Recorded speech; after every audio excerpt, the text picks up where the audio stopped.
బైబిల్లో ఉంటుంది, తగిన సమయమందు దేవుడు నిన్ను హెచ్చించున్నట్లు.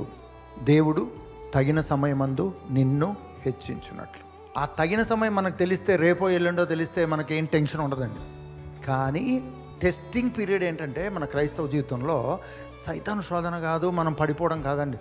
మన జీవితంలో అస్సలైనటువంటి కష్టం ఏంటంటే దేవుని సన్నిధిలో కనిపెట్టుకొని ఉండడం, దేవుని సన్నిధిలో వేచి ఉండడం, ఆయన సన్నిధి కొరకు, ఆయన స్వరం కొరకు, ఆయన ప్రణాళిక కొరకు మనం వేచి ఉండడం, సహనంతో వేచి ఉండడం మనం నేర్చుకోవాలండి.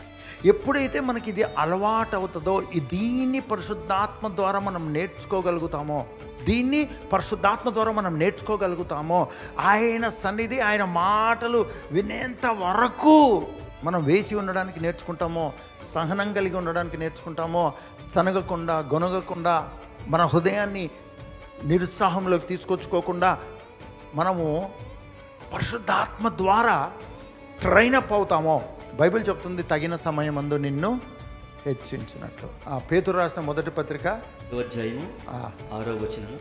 చదువుదాం. దేవుడు తగిన సమయమందు మిమ్మల్ని హెచ్చించినట్లు ఆయన బలిష్టమైన చేతి కింద దీన మనసులై ఉండుడి.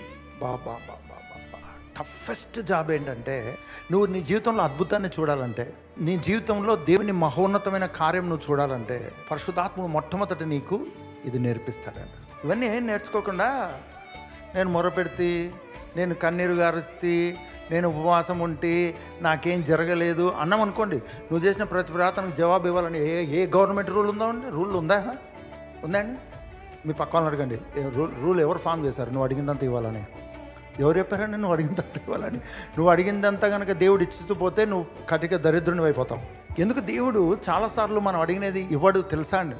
ఆయన ప్లాన్ ఉన్నతంగా ఉంటుంది.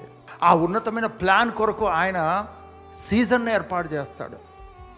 ఆ ఉన్నతమైన ప్లాన్ కొరకు మనుషులను ఏర్పాటు చేస్తాడు. ఆ ఉన్నతమైన ప్లాన్ కొరకు పరిస్థితులను ఏర్పాటు చేస్తాడు. ఆ ఉన్నతమైన ప్లాన్ కొరకు దేశాలను ఏర్పాటు చేస్తాడు. ఆ ఉన్నతమైన ప్లాన్ కొరకు రాజులను ఏర్పాటు చేస్తాడు. మన క్రైస్తవ జీవితంలో పరిశుద్ధాత్ముడు ఎందుకున్నాడో తెలుసా అండి? మొట్టమొదట ఆయన నీకేం నేర్పిస్తాడు? సహనమును కనిపెట్టుకోవడం నేర్పిస్తాడండి. వేచి ఉండడం నేర్పిస్తాడండి.